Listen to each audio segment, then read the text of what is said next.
Welcome to the Math Ed Podcast. My name is Sam Otten from the University of Missouri, and today my guest is Anna Baccaglini-Frank from the University of Pisa in Italy, an associate professor there. Anna, thanks so much for being here. Thank you for having me. We are going to be talking about Anna's new article that is open access, available for everybody in educational studies and mathematics, and her article is titled, "To Tell a Story, You Need a Protagonist: How Dynamic Interactive Mediators Can Fulfill This Role and Foster Explorative Participation to Mathematical Discourse." And that's in educational studies and mathematics. So Anna, I enjoy thinking about story and narrative and kind of bringing to life mathematical ideas. And I also have done work myself on discourse. So I was excited to read your article, and I'm glad that we've been able to navigate the time zones and have this conversation. Before we get into the article, though, I always like to ask about graduate school experience. So I wonder where you did your doctoral studies and who you worked with there. Okay, so I was at the University of New Hampshire with Karen Graham. And also there was a partnership that I benefited from with the University of Siena. We kind of opened up that partnership for me. And there in Italy, in Siena, I worked with Maria Alessandra Mariotti. And we worked on conjecture generation in dynamic geometry environments. One other thing I think is interesting and maybe important about those years of my life is that right before starting my PhD and also during the first years of my PhD, I was also working at the Education Development Center in Newton, Massachusetts with Al Cuoco. And we were working on a high school curriculum, and I was on the part of geometry. And it was the first curriculum, they told me, with integrated dynamic geometry and algebra. Okay, so that leads to my next question, which was going to be, what are the roots of your interest in digital technologies and GeoGebra? And so you're starting to hint at that, but I want you to say a little bit more about what made you interested and why you find value in studying these digital technologies. And then if you could let us know, how do you conceptualize the digital technologies? Like, what's the way that you sort of think about those? So I learned about dynamic geometry software as an undergraduate at the University of Padova, and I insisted on doing my undergraduate thesis on what they called advanced Euclidean geometry. I used Cabri back then. It was a software, developed by the Labords, the French couple. It was more used in Italy and in Europe compared to Geometer's Sketchpad, which I used at the Education Development Center, but the idea is very similar. GeoGebra came later, so I did not know about it back then. And now there's also Desmos that I'm going to use in my next project. I really like dynamic geometry as a mathematician because I could generate so many new cases and configurations for the constructions that I was studying. And I used it to test my conjectures. And then I started to learn how to use it to design learning activities for high school students. And I was really, really passionate about geometry. They were always teasing me or laughing about that at EDC. So dynamic geometry basically feels like an extension of me by now. And now I'm more comfortable making figures and talking about them and thinking about them with the software than on paper or on a blackboard. And I use it, of course, in class with my students, and now more than ever because of, all the online teaching that we're doing now. So, and basically you need to use functional thinking when you work with a construction in these environments. So of course it came as very natural to talk about functions in algebra using GeoGebra, which is the focus of this paper. And in Italy, the main software now GeoGebra, probably because it's still free for students and it's easy to launch on so many different devices. Mm-hmm. So that's the first part of your question. And then how do I think about them? How do I conceptualize these tools? Well, I was raised by my advisor, Maria Alessandra Mariotti, to see these tools as artifacts within the theory of semiotic mediation, which is consistent with the French instrumental approach that sees an artifact together with a task as a tool. And in the theory of semiotic mediation, there is also the component of mathematical meanings to mediate. And so you kind of have these three things: the artifact, the task, and the mathematical meanings that determine the semiotic potential, you'd say, of the artifact. So in this theory, the student who engages in a task using an artifact produces situated signs, and these have meanings that are context specific. Then the teacher can build on these to move them and make them more general, that move them into mathematical meanings. That's the basic idea, I'd say, or that I take with me from the theory of semiotic mediation. And this is one way I think about the tools. And so it's the way I was kind of raised with. But in the past few years, I have been trying to use a different perspective, at least in some studies, to take a closer look at students' mathematical thinking when these tools are used. And I saw a potential in this respect in Anna Svard's theory of cognition. So I started working in this direction, and I was really lucky to be able to invite Anna Svard to Sapienza University of Rome when I was there in 2016 as an assistant professor. And we discussed together a lot about how to use and maybe stretch her theory to focus more explicitly on learning with these tools. The theory of cognition introduces the notion of visual mediators, and GeoGebra can certainly be used to produce such mediators, but there was more to these things. Some would call them representations, but in cognition, they're someone's realizations of a mathematical object. Anyway, the fact that you can interact with them really makes them more than, say, what you get in paper and pencil. And from a discursive perspective, you might say that you can even engage in a discourse with them. So this is kind of the first idea and way of thinking about them that I developed in those years. And I worked more in this direction with Giulia Lizarelli and Samuele Antonini. And we published a paper in Digital Experiences in Mathematics Education on students' discourse in the context of dynagraphs, where functions are represented in these one-dimensional things, digital objects, and covariation is the main thing that you perceive and you talk about. So instead of just calling them visual mediators, which would be the way to talk about them in cognition, I talk about them as dynamic and interactive, say, visual mediators. And kind of the visual I dropped along the way because it's maybe not as important or not the only aspect of them that is important. And also talking only about dynamic and interactive mediators gives me the opportunity to potential generalize to things that may not only be visual or visual at all, perhaps. Mm-hmm. Yeah, it's great to hear the ideas coming together and how they've evolved and how you've sort of added some additional dimensions to continue investigating this.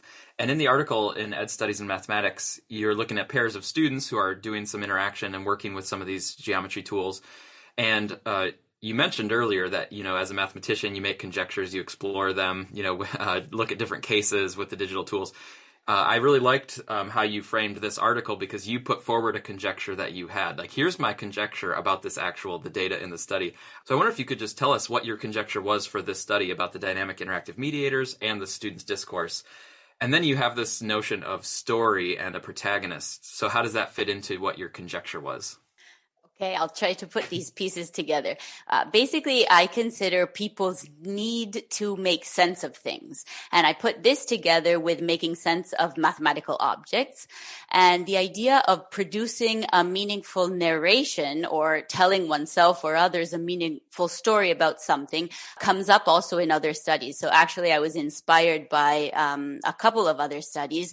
And one is by Sinclair and Healy in a paper in the International Journal of Computers for Mathematical Learning when that journal existed, and now it's Digital Experiences in Mathematics Education. And they talk about narrative modes of thinking that students constructed. They show how their students' narratives allowed them to situate mathematical activities in familiar contexts, while at the same time they would express these activities in ways that went beyond the specificities of the story that they were telling right then and there. The reference there was to Brunner. So the idea of narration, story kind of there. And then again, Sinclair, Healy, and Salis in 2009 talk about narrative thinking that can be fostered better by dynamic mathematical representations. being, since they are intrinsically temporal, they occur over time, right? You can have more change and dynamism and drama in the story. Exactly. And to me, this also made me immediately think about the possibility of having more students talk about them in more ways. And that's the other key. So I discussed this with Anna Svard quite a bit, and she uses too the idea of sense making as constructing a meaningful story. She talks about the 3 C's, right? A story that is consistent, like without contradictions, that is comprehensive, all aspects need to be considered, and cohesive, the parts are logically linked together. And a story has protagonists, and also a mathematical story has its protagonists, which are abstract mathematical objects. The problem is not all students have constructed abstract mathematical objects in their discourse, and that can be a problem that inhibits them from participating, I will argue, exploratively or participating at all. Mm-hmm. Yeah, so that's basically it. Based on my previous research and other people's previous research, it seemed quite reasonable to expect that the DIMS, so the digital interactive mediators, would provide protagonists for students' meaningful stories in mathematics, because the DIMS behave coherently with the mathematical objects that they realize. Mm-hmm. And so one thing we might look for is a student who's doing some mathematics, and one version is they might tell a story where they're kind of the protagonist, like, I'm going to do this, then I'm going to cut this, and then I'm going to calculate this, and then I get my answer. And so it's really like a story about the student performing actions. And then that can contrast with a different sort of story where it's like a story about a parallelogram that is getting stretched, and then that parallelogram has something else, true about it. And so that's one of the differences, right, that would be interesting to think about. Oh, wow, the story has now become an actual story about the mathematics, and it's what's happening, and it's the character. That's what you want to look at, because you look for these shifts as the mathematical discourse evolves. And so you stop talking about what you do, and you talk more about what the object is and how it relates to other objects. And slowly you also depersonalize it, and the discourse kind of takes you out, or you take yourself out from the discourse eventually. But that's maybe even a later stage than what I'm looking at here, where the objects become the protagonists. And already this step is, I think, key in getting more students to participate. I'm going to direct listeners to the article. It is open access in Ed Studies Mathematics to get the details of the method and the analysis. But I wonder if you could just give us a really kind of brief nutshell. What do we need to know about the context and the students that are in the study? Okay, so there are 2 dyads, I call them 2 pairs of students, and they're in their 3rd year of an Italian vocational high school. And so they're between the ages of 16 and 17. The DIMS class, from which the focal dyad comes, has a teacher who was a participant of my research group and a former student of my mathematics education course when I was teaching at the University of Firenze. He was depressed because his class seemed highly demotivated and quite low achieving after its first year of math with him. So under my guidance and inspired by activities on functions for high school students that were available in one of the textbooks that I had written with another colleague, he decided to take on a new teaching sequence of activities. So he re-elaborated kind of something that was already there. And he used activities with DIMS to introduce linear and quadratic relationships, as well as other functions, and to explore them through the manipulations of graphs in GeoGebra. So students would do this by constructing points to drag along the x-axis or the y-axis, or the graph itself, and they'd look at the intersections between the graph and lines perpendicular to one of the axes, for example. So and they'd also look at variations both in the graphical layout and in the algebraic window. So they were used to coordinating these 2 parts of what you can get from GeoGebra. Yeah, and they had access to GeoGebra all the time. And this was a way that they would talk about the mathematics that they were doing and do the mathematics that they were asked to do. Oh, and the other thing about this class is that I knew what they had done because I had watched videos of the activities, but I had never gone myself into the classroom. So the students didn't know me, but I kind of knew them a little bit. Oh, sorry. One other thing is, why did I choose these two students? Well, because I had my attention, especially on the one that I call Gal, and it's a pseudonym in the study, and he was particularly demotivated and low achieving in his first year. But then when GeoGebra was introduced and this different way of doing mathematics was introduced, he became one of the students who showed the greatest difference in terms of patterns of participation. So that's kind of why I chose them. Then I wanted a background, let's say, class and dyad. And so I had different dyads that I could choose from.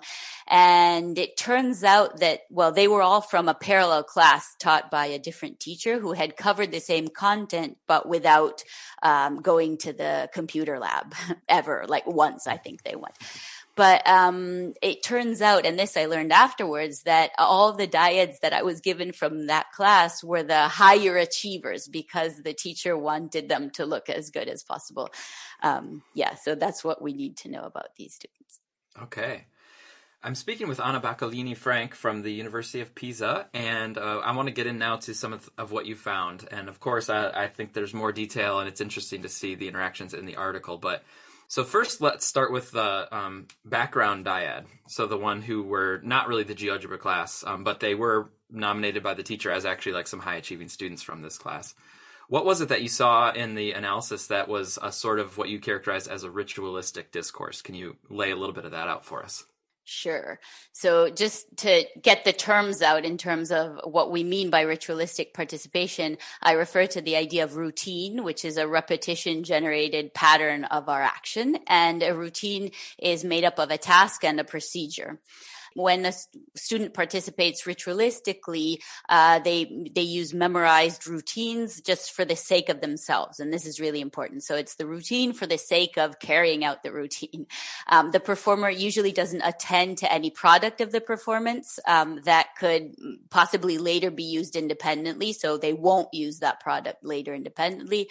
The students also mainly act with concrete objects, not abstract objects, and they don't have the intention to tell a story about a mathematical object. So it's pretty much mere symbolic manipulation.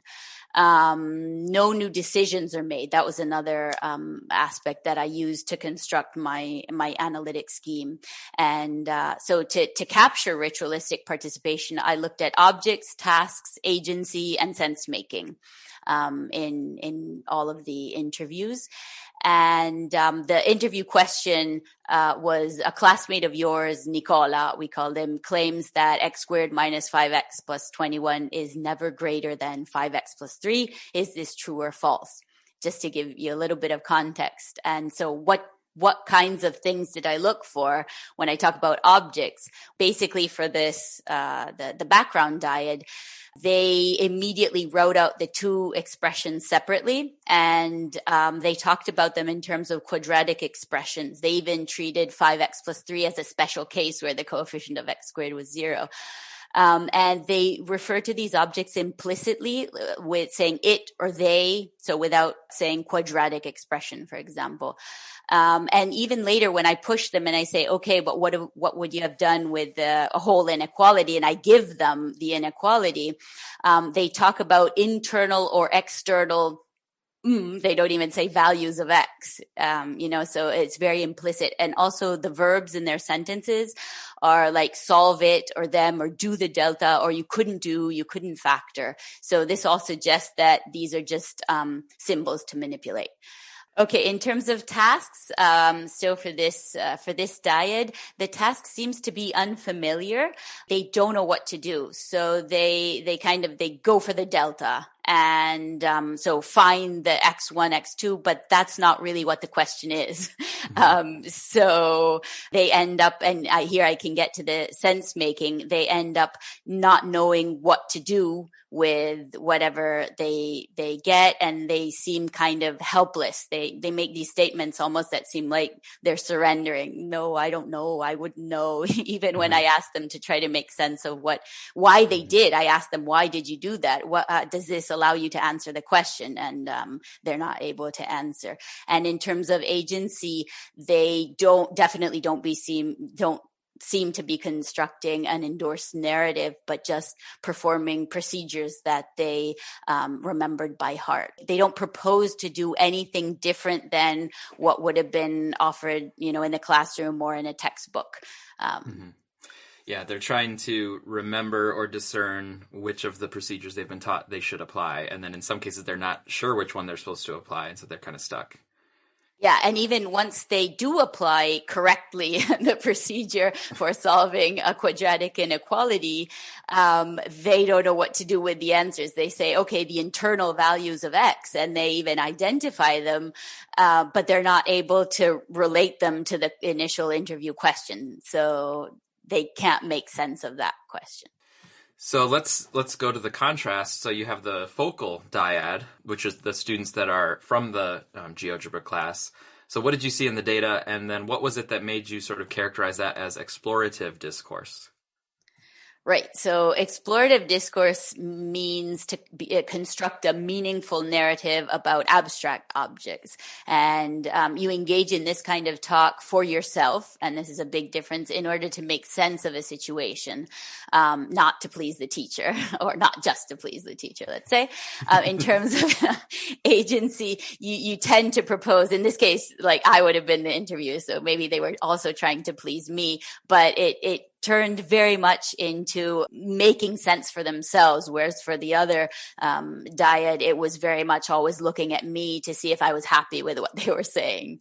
Right. So in terms of agency, they they propose new actions and outcomes. They kind of invent a new way of proceeding, and that's what I see in the data. And they are talking about mathematical objects. So the main object that comes out, especially when they go into GeoGebra, is function, and they mention that quite a few times.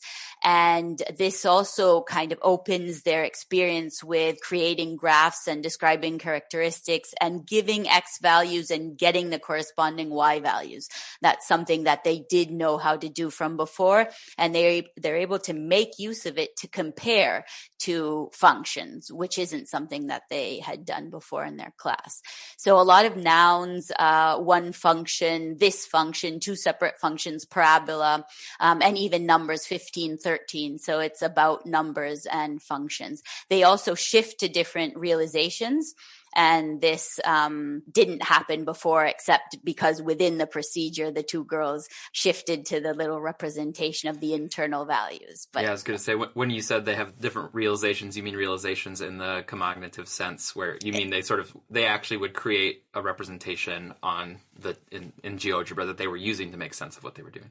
Exactly. So, for example, and they expect a line when they put in the 5x plus 3, they expect a line to come out, and that's what they see. And they talk about line and parabola. So in this sense, the graph and the algebraic are the main realizations that they're using.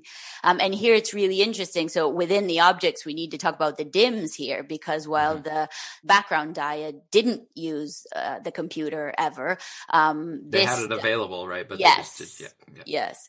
The focal dyad immediately asked if they could use it. And at first they thought that maybe I didn't want them to use it, so they tried to do other things. But then I say, no, you could use it. It's fine. And so they immediately want to do a function. And here it's really interesting, because initially the discourse seems to be with the graphics window in GeoGebra.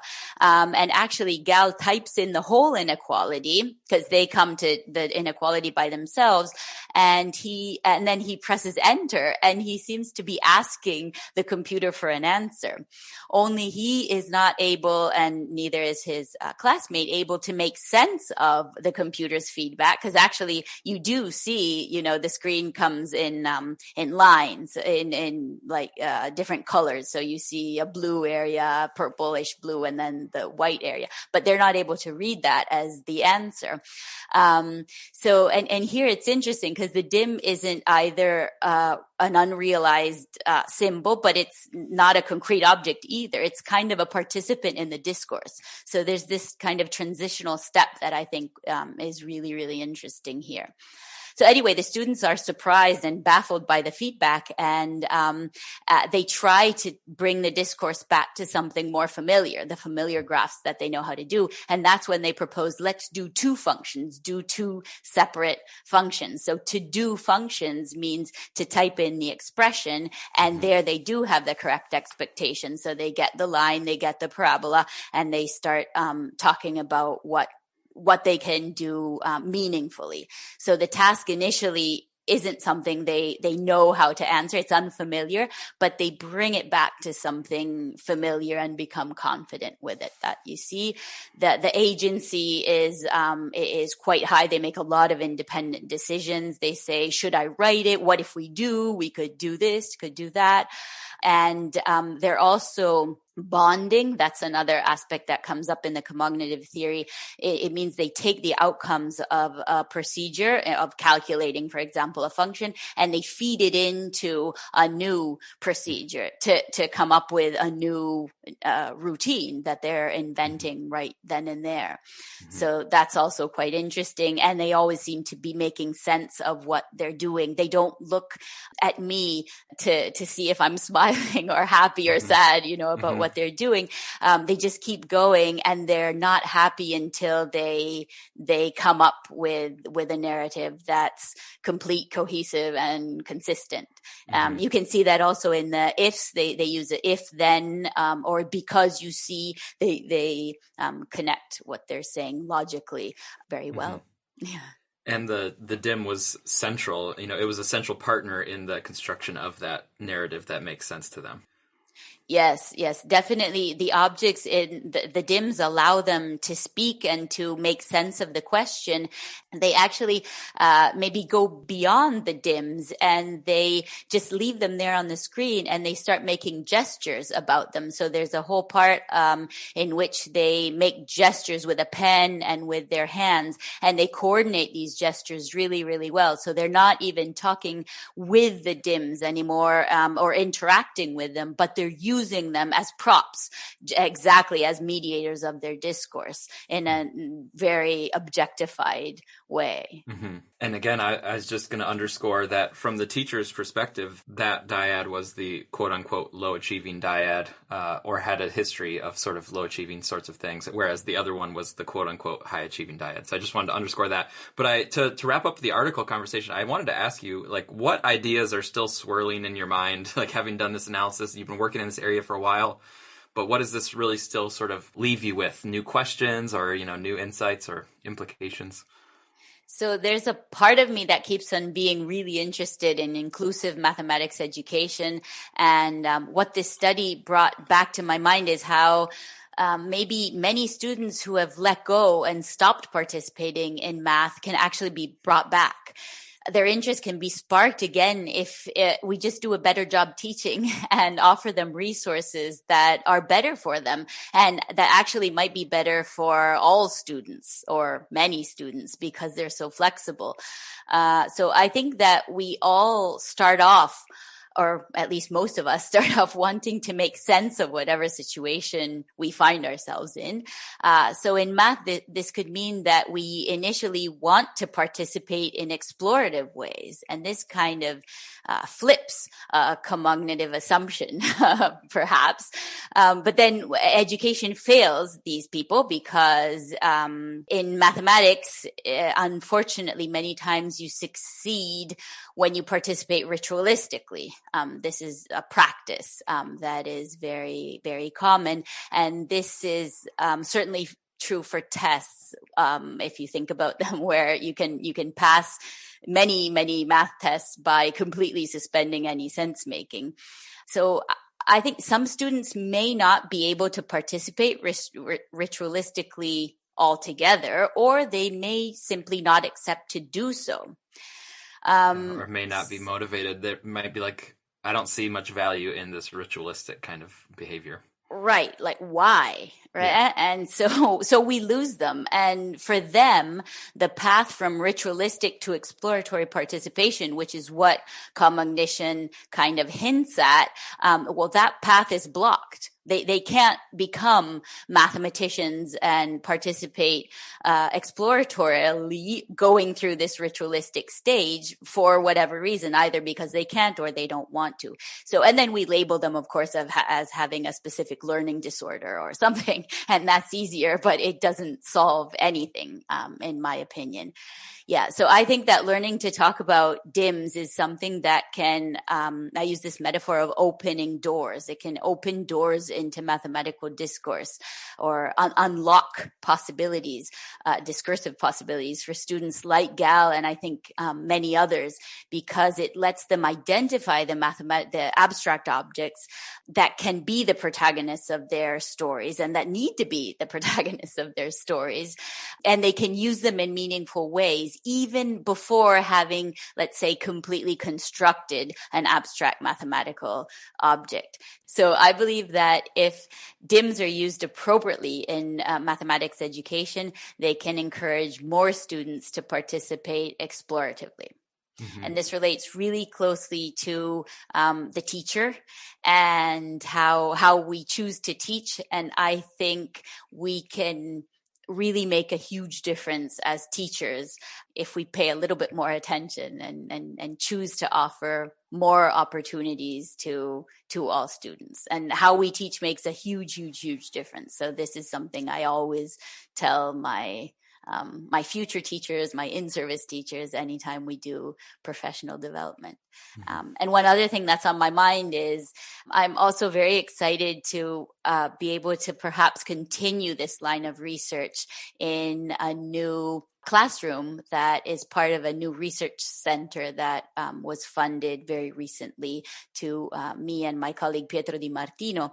And in this classroom, we have all sorts of digital technology that we'll be able to use with students and observe them from many perspectives and capture gestures, audio, everything, and study this much more in detail with perhaps a few more graduate students that'll help us. So I'm That's excited. Great. Yeah, and you have me thinking about stories and narratives, and you had a really nice ending to that story, and now you've just like planted the sequel. So I think that's a great place to stop. I do have one final question, just for fun, and this is from my friend Aaron Braccagnecki back in grad school. We used to ask this to guests that came.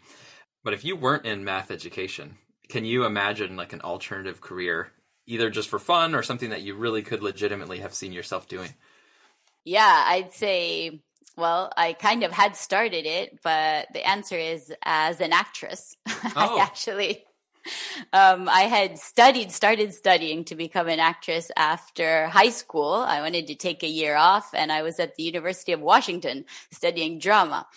And then for various personal reasons, I had to come back to Italy, and my former high school mathematics teacher kind of had already enrolled me in mathematics at the University of Padua. So that quickly ended my acting career and took me into math and math education. So that was my answer to that. I said, okay, but I'm not going to keep doing pure math, even though I was really good at it.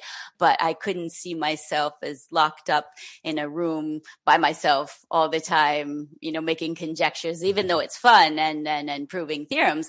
I really like thinking about how people think and interacting with people in, let's say, more cognitive ways. Yeah. Have you kept it alive, though, with certain shows or movies or actors that you like or really appreciate and kept that little spark alive? I wish I did it more. I mean, I was still in acting classes until a few years ago, and then I went into tango, actually, where I met my husband, and my daughter comes from there. But now with my daughter, she's 8.5 years old. Pretty much all that's alive is musicals, a lot of Disney and musicals. Oh. And unfortunately, I don't have time for much more than that right now. Yeah. Well, thanks for taking the time to do this. I really appreciated talking to you, and have a great weekend. Thank you so much.